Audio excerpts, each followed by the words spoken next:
नमस्कार, आप देख रहे हैं नई सोच न्यूज़। मैं हूं मुकेश कुमार। देखिए दोस्तों, अभी फ़िलहाल बिहार में एक बहुत बड़ा नाम मनीष कश्यप आज इसलिए वो चर्चित है क्योंकि बिहार में 2 राज्यों के बीच देश में 2 राज्यों के बीच उन्होंने एक वीडियो वायरल किया। सही व गलत आप ज़रूर बताइएगा। उसके बाद उस पर एनएसए की धारा लगा। उन्होंने जेल में रहते हुए उन्होंने कहा था कि जब हम बाहर निकलेंगे तो एक नाम बहुत बड़ा इतिहास रच देंगे। उन्होंने कहा था जब जेल में नहीं गया था तो उन्होंने कहा था कि 6 महीना के अंदर हम सरकार गिरा देंगे। देखिए दोस्तों, इस सारे मुद्दों पर बात करने के लिए हमारे साथ उपस्थित है वीरेंद्र कुमार।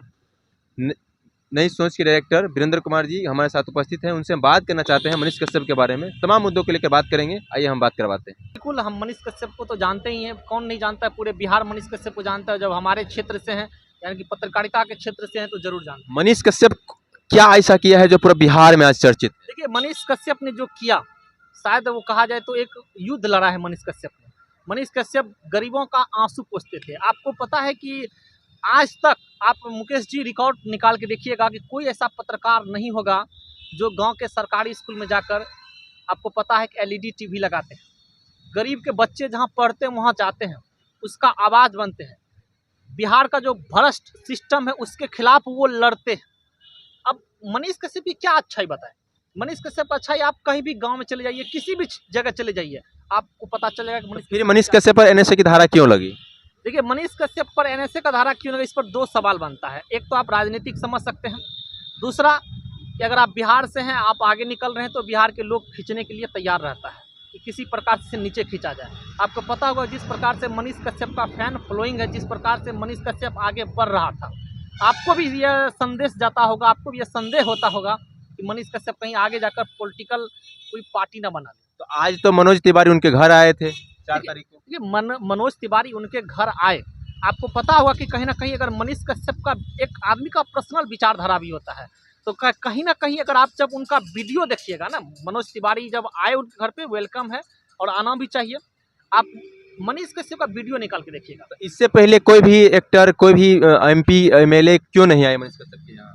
देखिए, हम मानते हैं कि मनीष कश्यप के घर पे कोई नहीं आए, ये बात भी सही है। आप देखिए, मनीष कश्यप के घर पे आने का सबसे बड़ा रीजन था कि उनके घर पर जो कुर्की जब्ती हुआ था। आप बताइए ना कि अगर आपकी बहन उस घर में सोता हुआ और उस घर का गेट खोले जाए तो कैसा लगेगा? आपके भाई का पत्नी सोया हुआ उस घर में, उसका कुर्की जब्ती उस घर का हो जाए तो कैसा लगेगा? ये इसी सारे मुद्दे पर मनीष कश्यप ने उन्हें आने के लिए इनवाइट किए थे और मनीष कश्यप के घर पे मनोज तिवारी आए। फिर तो ऐसा तो नहीं कि मनीष कश्यप बीजेपी में मिलने जा रहे हैं?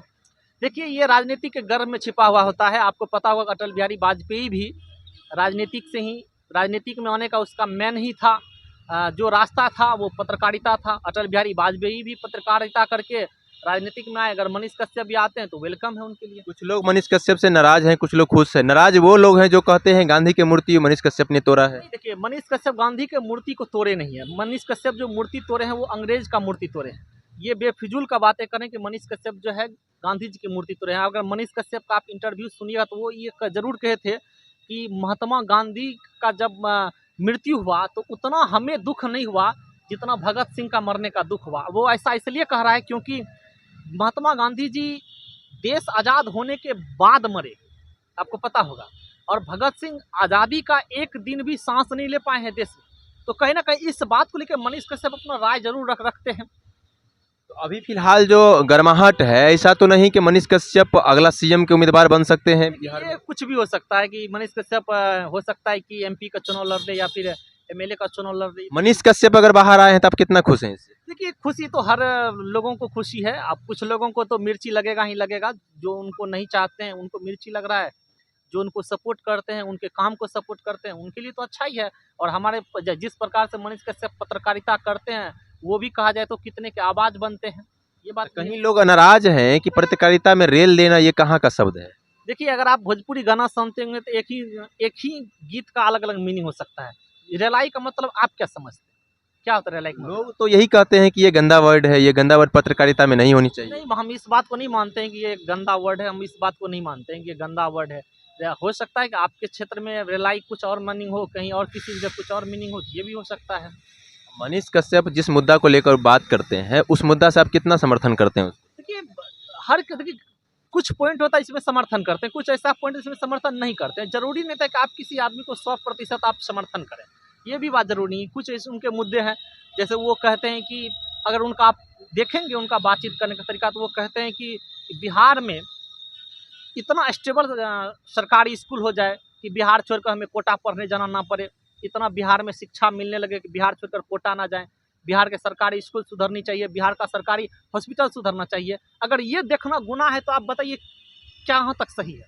अगर मनीष कश्यप इस चीज़ के बारे में सपना देखते हैं कि बिहार का सरकारी सिस्टम सुधरना चाहिए, बिहार में भ्रष्टाचार मुक्त होना चाहिए, बिहार में सरकारी जो हॉस्पिटल है उनमें सुधार आना चाहिए, तो ये गलत है क्या? वो तो बहुत अच्छा चीज़ सोच रहे हैं, लेकिन ऐसा ही अगर बिहार के लोग अगर उसे सीएम बनाना चाहते हैं तो वो बीजेपी में मिलके सीएम बनेंगे या कुछ और सोचेंगे वो? ये तो बात की बात रही कि बीजेपी के साथ मिलके सीएम बनेंगे या नहीं बनेंगे, तो बात की बात रही, लेकिन हाँ लोगों का तो आवाज यही कमेंट बॉक्स में देखते हैं कि मनीष भैया सीएम बनना चाहिए। अब आप भी सोच सकते हैं वो कितना अच्छे पत्रकारिता करते हैं, उनके चाहने वाले ज़्यादा हैं तो उनको लोग चाह रहे हैं कि मनीष कश्यप सीएम बनना चाहिए। आप सोचिए ना, जो इंसान एक माइक उठा के बिहार में क्रांति ला दिया। आपको पता है कि मनीष कश्यप के वजहों से कम तो हमें लगता है कि 10 से 20 हज़ार लोगों को रोजगार मिला है। अब आप सोचिए कैसे रोजगार मिला है। आप एक चीज़ बताइए, जिस समय मनीष कश्यप पत्रकारिता नहीं कर रहे थे उससे पहले कितने लोग एक मोबाइल, एक छोटा सा माइक लेकर कितने लोग पत्रकारिता कर रहे थे, आप ये भी बताइए। जब मनीष कश्यप इस दौर में आए, इस क्षेत्र में आए, और जिस प्रकार से एक न्यूज़ पोर्टल का यानी कि डिजिटल मीडिया का जिस प्रकार से मान सम्मान बढ़ाया, आज उसके वजह से आप भी हम भी जो है डिजिटल मीडिया का पत्रकार बन के काम कर रहे हैं और अच्छा खासा अर्निंग भी कर रहे हैं। अब बताइए कहाँ तक गलत है। यही चीज़ सरकार को खराब लग रहा है, क्योंकि पहले क्या होता था कि आप सरकारी स्कूल जाइए, आप ग्रामीण क्षेत्र में जाइए, तो ग्रामीण क्षेत्र में जब जाते थे तो वहाँ तक तो जो दिल्ली में जो मीडिया बैठे रहते हैं एसी रूम में, वो मीडिया ग्रामीण क्षेत्र तक तो पहुंच नहीं सकते थे। नहीं पहुंच सकते थे तो क्या होता था कि वहाँ का जो समस्या है वो दिखाई नहीं पड़ता था। लेकिन अब आपके जैसे, मेरे जैसे, मनीष कश्यप जैसे लोग गांव जाते हैं, गांव में जा करके वहाँ पर जा करके अच्छे से दिखाते हैं उसको क्या समस्या है, लोगों की क्या मूलभूत समस्याएं हैं। तो अब सरकार को मिर्ची लग रहा है। देखिए दोस्तों, तमाम मुद्दों को लेकर मनीष कश्यप की कुछ इस प्रकार से प्रशंसा हो रही है। कुछ लोग हैं जिन्हें ये मनीष कश्यप से नाराज है। आपका क्या राय है कमेंट बॉक्स में जरूर बताइएगा। और मनीष कश्यप के मुद्दों को लेकर हमारे साथ बात कर रहे थे अभी नई सोच के डायरेक्टर वीरेंद्र कुमार जी।